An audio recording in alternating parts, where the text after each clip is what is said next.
Bonjour chers frères, c'est votre frère Michel Abraham. Repos et paix dans le Seigneur. Et ce matin, je viens vous tenir un message qui va vous énerver, qui va vous gifler, qui que vous soyez, parce que moi, il me gifle moi-même. Et pourtant, c'est un message qui est très utile et qui est salvateur, que vous devriez partager, mais que vous devriez sortir aussi de votre bouche dans votre environnement pour réveiller vos frères et sœurs si vous les aimez vraiment. C'est-à-dire si vous avez l'amour de Dieu dans votre cœur pour que personne ne se perde, ce qui est le vrai amour du Père, ce pourquoi il est patient, parce qu'il voudrait que tout le monde soit sauvé. Je vous laisse lire les épîtres de Pierre. Il y en aura pour tout le monde. C'est une saine colère. Pierre et Paul et les autres exprimaient des saines colères. Paul, voyant la bêtise dans les assemblées, que disait-il ? Voulez-vous que je vienne avec un bâton ou un esprit de douceur? Bref, reprenez-vous avant que j'arrive. Que disait le Christ? Homme sans intelligence, homme dont le cœur est lent à comprendre les Écritures, en parlant aux pharisiens, malheur à vous, scribes et pharisiens, malheur à vous, maudits scribes et pharisiens. Mais nous, aujourd'hui, on préfère aller dans les églises qui nous séduisent, qui nous caressent les oreilles, comme c'est marqué dans la Bible, et on s'endort dans le péché, on s'endort vers l'apostasie, et tout va bien, et on crie des Alléluia. Le Seigneur, ce matin, juste avant le réveil, m'a fait entendre audiblement 3 mots. Donner, portabilité, fruit. Juste après ça, voyant que je m'interrogeais, il m'a dit parce qu'ils ont le cœur aride, qu'ils sont incapables de donner. Ils ne permettent pas la portabilité de mon évangile en vérité. Et ils ne portent pas du fruit, et ils ne reçoivent pas. Et il m'a dit de parler en tout premier lieu au peuple africain. Je connais très bien l'Afrique, j'y ai passé des années successives. J'ai été dans différentes assemblées. La plupart de mes amis sont africains. Ma femme est africaine. Je connais plus d'Africains que de Blancs.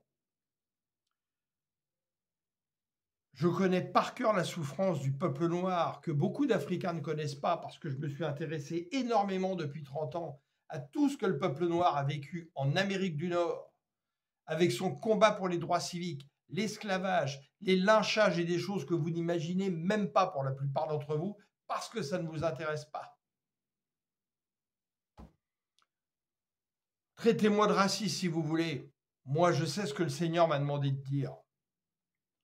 Je ne me présente pas devant vous comme un prophète ou un pasteur ou un évangéliste parce que je ne me glorifie pas dans les titres et que ce ne sont pas des titres, ce sont des fonctions. Pourtant, je sais, et des frères le savent, que le Seigneur m'a établi comme prophète. Le Seigneur m'a établi comme évangéliste, comme docteur, comme pasteur. Et j'utilise ça selon sa volonté, selon ce dont il a besoin. Et si nous servions vraiment le Seigneur, nous devrions être capables de remplir ces différents ministères sans nous en vanter. Que dit Christ? Et vous, donc vous qui me connaissez, qui dites-vous que je suis? Et regardez bien, il n'y en a qu'un seul dans l'ensemble qui a dit « Tu es le Fils de Dieu, le Messie ». Il lui a répondu quoi? Ce n'est pas toi qui l'as trouvé de toi-même, c'est mon Père dans les cieux qui te l'a donné. Comment? Par le Saint-Esprit. Et pourtant, Pierre était un homme emporté, un homme qui se mettait facilement en colère. Eh bien oui, si vous servez le Seigneur, ayant les 2 pieds dans la pourriture, dans le vomi, dans le caca de ce monde, vous ne pouvez pas rester de marbre. Sinon, c'est que vous êtes complice du mensonge et que vous aimez vous vautrer dans le mensonge par amour de votre tranquillité. Ce que dit le Seigneur dans le cahier de l'amour, révélé pourtant à un catholique. Mais le Seigneur, il s'en fout que vous soyez catholique, évangéliste. Il cherche des cœurs droits, des cœurs dont l'amour de la vérité soit là, des cœurs qui refusent le compromis, le mensonge, l'hypocrisie. Voilà ce que cherche le Seigneur. Et qu'est-ce qu'il voit aujourd'hui? Il voit la majorité des croyants qui, par amour de leur tranquillité, se vautrent dans le mensonge, se vautrent dans la complicité du mensonge, se vautrent dans des choses terribles. Je vais vous parler de ce que j'ai vu en Afrique et ce que je vois encore se faire à travers YouTube aujourd'hui. C'est une horreur pour les dieux. La plupart vont en église, bien plus qu'en Europe. Mais qu'est-ce qu'ils portent comme fruit? L'Afrique est remplie de corruption au plus bas niveau. Vous allez demander un service à votre frère, tout de suite c'est donne-moi 20 000, donne-moi 50 000, donne-moi 200 000, incapable de rendre un service gratuit qui ne va rien vous coûter. Les policiers vous arrêtent pour vous corrompre, parce qu'ils sont corrompus, pour vous demander de l'argent, pour vous racketter. Les gens dans les ministères volent, rackettent, donnent des choses qui devraient être passées par des diplômes en les vendant. Les Africains se volent pour une grande partie entre frères et sœurs. Plein de parents sont adultères. Vous avez tous des frères adultères sans qu'il y ait jamais eu de repentance dans la bouche des parents. Ça vous pose aucun problème. Plein de pasteurs de ministères, que ça soit petit, moyen et le pire des méga church où vous vous remplissez là-dedans, font partie des élites corrompues. C'est pas parce que vous entendez le mot franc-maçon dans leur bouche, ils ne vous disent pas ce que sont les œuvres des francs-maçons.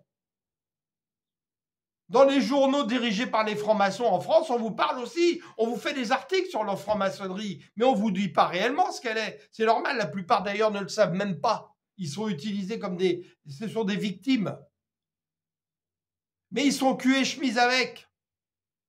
Si vous aviez des yeux, que vous renseigniez, que vous informiez, que vous ayez soif d'apprendre, que vous ne soyez pas dans la méconnaissance, vous les verriez, ces signes, comme quoi ils appartiennent à ces gens-là. Ils vous organisent des fêtes avec le Rotary Club dans les lieux fréquentés par les francs-maçons, dont le Rotary Club est un outil pour venir séduire et venir rentrer des gens dans leur réseau. Et en Europe, c'est pareil aujourd'hui. Mais vos offrandes que vous offrez devant le Seigneur, c'est ce qui était dit dans l'Ancien Testament, elles puent, elles ont une odeur de pourriture, de fumier devant le Seigneur. N'espérez pas que vous serez agréés et que vos offrandes seront agréées. On va même pas parler ici du maraboutage, de la sorcellerie, où on en a été encore témoin dernièrement dans les familles africaines. Votre frère et votre sœur viennent faire des gestes de sorcellerie parce qu'il est jaloux de vous pour essayer de détruire votre destin. Et il va à l'église le dimanche. Mais c'est terrible. Vous voulez que votre pays change, vous voulez que l'Afrique réussisse et elle le mérite. Elle a tout pour ça. Mais vous ne laissez pas enfanter ce qu'il faudrait pour que ça marche. Vous vous comportez comme vos dirigeants. Qu'est-ce que disait Kennedy? Ne cherchez pas ce que votre pays peut faire pour vous, mais ce que vous pouvez faire pour votre pays. Il n'a pas marché là, dans la combine de la mafia quand il y a eu la crise de Cuba. Il n'a pas marché avec la CIA. Il n'a pas marché avec le FBI. Il n'a pas marché avec les grandes banques qui ont organisé la Seconde Guerre mondiale, qui ont même financé la Shoah et Hitler au pouvoir. Des juifs qui se disent juifs mais qui ne sont pas juifs. La synagogue de Satan. Dieu en parle. Résultat, qu'est-ce qui s'est passé? On l'a assassiné. Martin Luther King, son père était un grand franc-maçon. Il a été initié à la franc-maçonnerie, mais il n'a pas continué. Et le résultat, il a été assassiné. Réveillons-nous. Et en Occident, c'est pas mieux. L'ennemi a organisé la Seconde Guerre mondiale. À l'origine, il faut se renseigner. Tout ça vient d'Angleterre. Ça s'est répandu en France. Ça vient aussi d'Allemagne, l'Allemagne et l'Angleterre. Dans les années 1600, 1700, 1800, on a semé toutes les graines du mal. Depuis, ça n'a cessé que de progresser. Où ils ont décidé pour vous comment ils allaient changer le monde avec ce qu'ils appellent le nouvel ordre mondial, qui est une révolte contre l'ancien ordre mondial établi par Dieu pour créer des hommes sans conscience. Et le Seigneur Apak nous a révélé que quand il dit ils feront de grands prodiges, c'est par la technologie, en particulier l'intelligence artificielle, qui va tromper tout le monde au même risque de tromper les élus. Et qu'avons-nous fait? Moi le premier, c'est normal. Je ne connaissais pas tout ça avant. D'où l'intérêt de s'informer. Et le Saint-Esprit lui-même m'a informé, en me mettant après sous les yeux les choses pour confirmer ce qu'il m'avait dit. Nous avons tous épousé leur plan. Nous avons dit amen à leur plan. Et c'est pour ça que la société en est là aujourd'hui. Nous ne renverserons pas tout cela. Mais nous sommes appelés, nous, dans cette société de pourriture, à agir autrement, à créer autrement si vous créez des entreprises avec d'autres valeurs. Nous devons réussir. Et nous ne réussirons que si nous le faisons, si nous agissons, pas assis comme des spectateurs sur des bancs où en plus on vient nous tromper. La plupart des grandes institutions, qu'elles soient catholiques, évangélistes, protestants, en haut, si vous vous informiez, en plus c'est écrit toutes lettres sur leur site, si vous n'êtes pas idiot et que vous savez lire entre les lignes. Ils travaillent pour des politiciens, pour l'ennemi, et ils viennent vous endormir. En Europe, nous sommes devenus totalement, et en Occident, c'est totalement esclaves de ça. Le diable n'a fait que créer de la distraction par la télévision, les médias. Vous allez en Afrique, je l'ai vu. J'ai été dans des villages où il y a la pauvreté. Mais ils ont tous un portable dernière technologie avec WhatsApp et Facebook et YouTube. Ils ont sur leur petite cabane en tôle, misérable, une parabole satellite avec CanalSat pour s'abrutir toute la journée. Mais c'est terrible. C'est terrible. Réveillons-nous, frères et sœurs. Vous arrivez en Afrique, vous êtes blanc, vous n'avez pas mis 2 pas en sortant de l'aéroport. C'est comme des mouches qui viennent sur vous pour vous racketter. Vous croyez qu'ici, qu'est-ce qui se passe? Je mets une bassine à côté de mon lit et le matin, je me réveille, elle est remplie de billets de 100 €. Non, faut travailler durement et on s'en sort pas. On a tellement de charges, ne serait-ce que par les États qui nous pompent, qui sont le dévoreur. 80% de taxes entre la TVA et tout le reste, quand c'est pas 90% de taxes. On s'en sort pas. Et mes amis africains qui sont ici en Europe ou au Canada, les familles viennent les dépouiller en Afrique alors qu'ils font même pas l'effort d'aller travailler.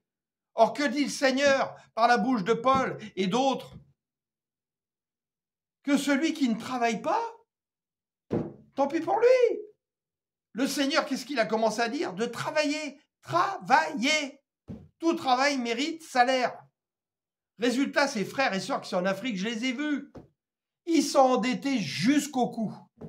Ils ont des loyers énormes parce que la plupart se mettent en région parisienne. Parce qu'ils se regroupent tous comme des mouches dans le même endroit. Et ils se font exploiter en plus par des jeunes pasteurs là, qui arrivent depuis 10-15 ans d'Afrique, qui reproduisent la même chose que dans les méga-churches, qui pour la plupart d'ailleurs sont des sous-lieutenants de ces méga-churches. Et ils viennent prendre leurs frères comme des victimes en leur mentant pour s'enrichir. Et eux continueront à rester pauvres parce qu'ils ne mettent pas leurs oreilles là où il faut. Et ils sont endettés. Ils viennent en Afrique vous voir, ils prennent un billet d'avion à crédit. Ils vous envoient de l'argent pour ce qu'on leur réclamait. Ils osent pas dire non. Parce que ah, c'est mon frère, c'est mon cousin, tu comprends. Mais si ton cousin fait rien pour travailler, qu'il n'a pas envie de s'en sortir, t'es pas la banque. Apprends-lui à pêcher un poisson, parce que si tu donnes un poisson, il aura encore faim demain. C'est ça ton rôle. C'est pas d'être une victime et d'en faire une victime. Et nous, en Europe, là, en Occident, on n'a même plus le temps d'écouter la parole. On n'a même plus le temps d'ouvrir notre Bible. Ça ne nous intéresse pas. Tous les week-ends, on est parti faire quelque chose à crédit. Souvent, on n'a pas le fric. Ou alors en utilisant l'héritage des parents qu'on a reçus et qu'on dilapide. On porte aucun fruit, on fait rien. Tout ce qui nous intéresse, c'est la distraction. Regardez un bon film à la télé. Ah bah non, bah c'est con, il n'y a pas de bons films, c'est que des mauvais films qui parlent de diable, qui parlent de mauvaises mœurs, qui glorifient tout le mal à travers les films, la violence, la haine, l'homosexualité, et j'en passe, et j'en passe, et j'en passe. Voilà à quoi on ressemble aujourd'hui, voilà à quoi ressemble notre société. Et on confesse tout ça par notre cœur, par notre bouche. Et le Seigneur, je vous le dis, il est triste et il pleure. Il est horrifié de voir le spectacle qu'il voit. Et croyez-moi, le baptême ne fait pas tout. Si vous avez reçu le Saint-Esprit, mais que vous ne le laissez pas agir en vous, que vous venez l'attrister, l'étouffer, il ne peut pas changer vos cœurs. S'il a changé vos cœurs, vous allez le voir. Il y a des personnes dans votre entourage que vous ne pourrez plus voir. Il y a des choses que vous faisiez que vous ne pourrez plus faire sans vous forcer. C'est naturel. Ça vous fera même horreur. Il y a des choses que vous ne pourrez plus regarder, des musiques que vous ne pourrez plus entendre. Des frères et sœurs que vous aurez envie de reprendre parce que vous voyez qu'ils vont à leur perte. Voilà ce que fait le Saint-Esprit quand il vous change. Mais ce n'est pas une assurance, une garantie. Sinon le Seigneur n'aurait pas dit « celui qui persévérera jusqu'au bout ne perdra pas sa récompense ». Parce que je vous rappelle que l'Église spirituelle de Christ, le corps du Christ, c'est une récompense.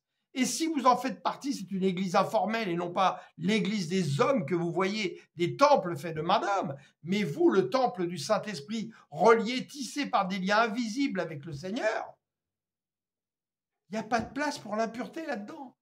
Sinon, vous perdrez votre récompense. Et Apocalypse 22 dit quoi? Je viens avec ma récompense. Je vous appelle vraiment à réfléchir. Il y a un prix à payer. Pour la vérité, pour vivre dans la vérité, il y a un prix à payer. Et ce prix, il est fort, il est dur à payer. Il prend des sacrifices.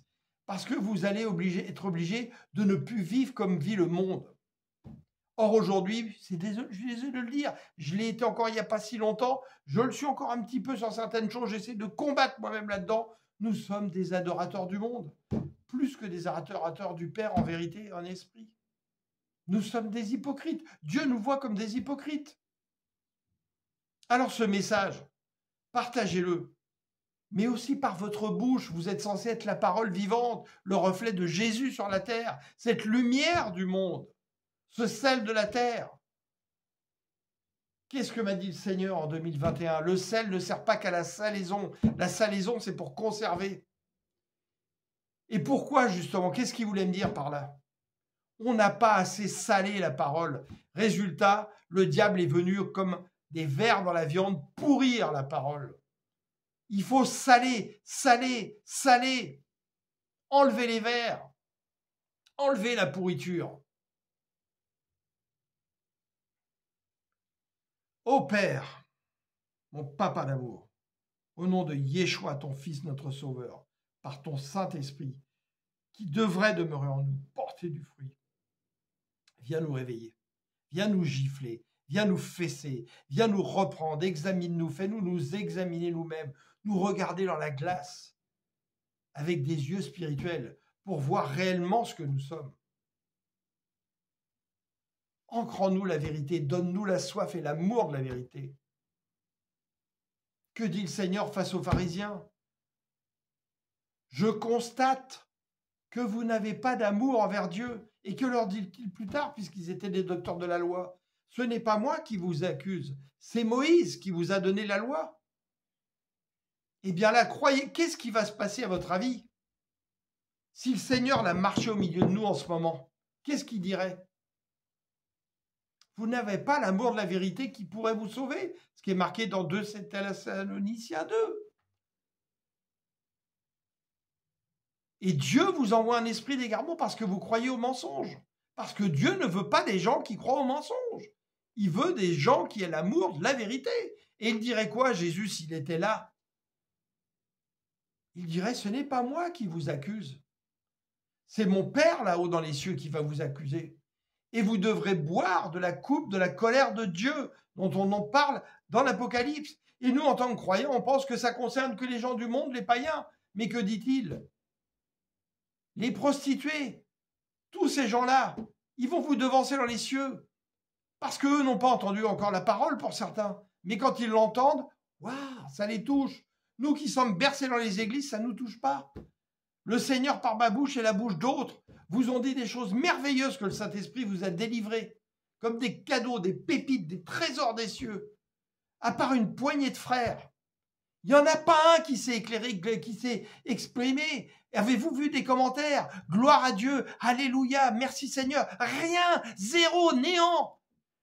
Si par contre vous êtes sur Facebook et que vous voyez une débilité du monde qui vous est partagée, alors là vous mettez 200 000 j'aime, vous allez la partager à 10 frères. Mais regardez-vous, regardez-vous. Le Seigneur nous a demandé de faire des choses dans ce ministère pour répandre sa parole.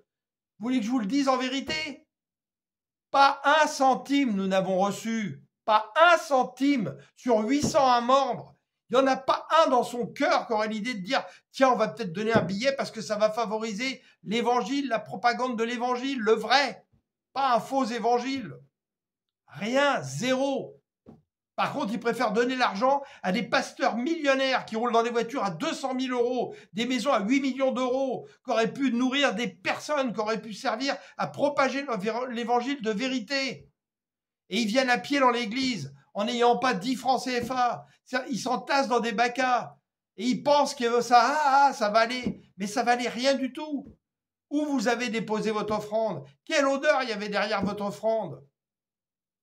Réveillez-vous, frères. Réveillez-vous, mes sœurs. Que vous soyez noir, blanc, jaune, rouge, que vous viviez en Occident, aux États-Unis, au Canada, en Afrique, en Asie, réveillez-vous. Satan travaille beaucoup plus fort que nous travaillons. C'est pour ça qu'il est en train de manger le monde. Et c'est écrit. Il a chuté. Il est armé d'une grande colère parce qu'il sait qu'il lui manque de temps. Alors il met les bouchées doubles. Et nous, on croit qu'on a tout notre temps. Priez le Seigneur de racheter le temps. Croyez-moi. Et qu'on se commence à se mettre en action et à agir. Si on agit des papas déjà sur nous-mêmes et dans notre environnement, ça va être très compliqué. Si nous ne venons pas réveiller les gens, parce que Jésus est venu réveiller les gens, l'esprit d'Élie dans Jean le Baptiste est venu réveiller les gens. Et à travers les prophètes que Dieu établit aujourd'hui, et qui sont humbles, qui ne se disent pas « je suis prophète des nations, archevêque général en chef de l'univers, bishop de je sais pas quoi », mais arrêtez avec toutes ces conneries.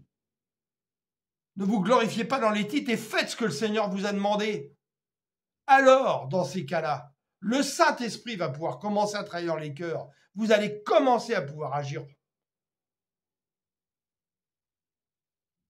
Oh, mes frères et sœurs, je vous en supplie, tournez-vous vers le Seigneur. Mettez que votre confiance dans le Seigneur, pas dans les hommes, pas dans les grands, pas dans le système du monde.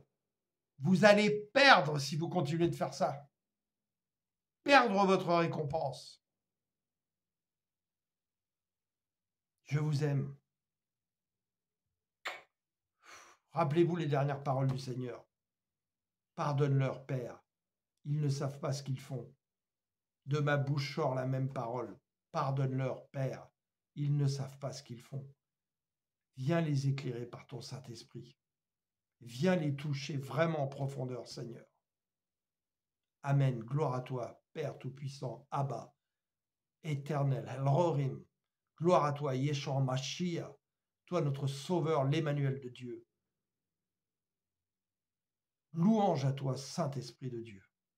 Tu es le plus beau cadeau qu'un homme puisse recevoir, le plus grand trésor qu'il puisse recevoir dans son cœur. Alléluia.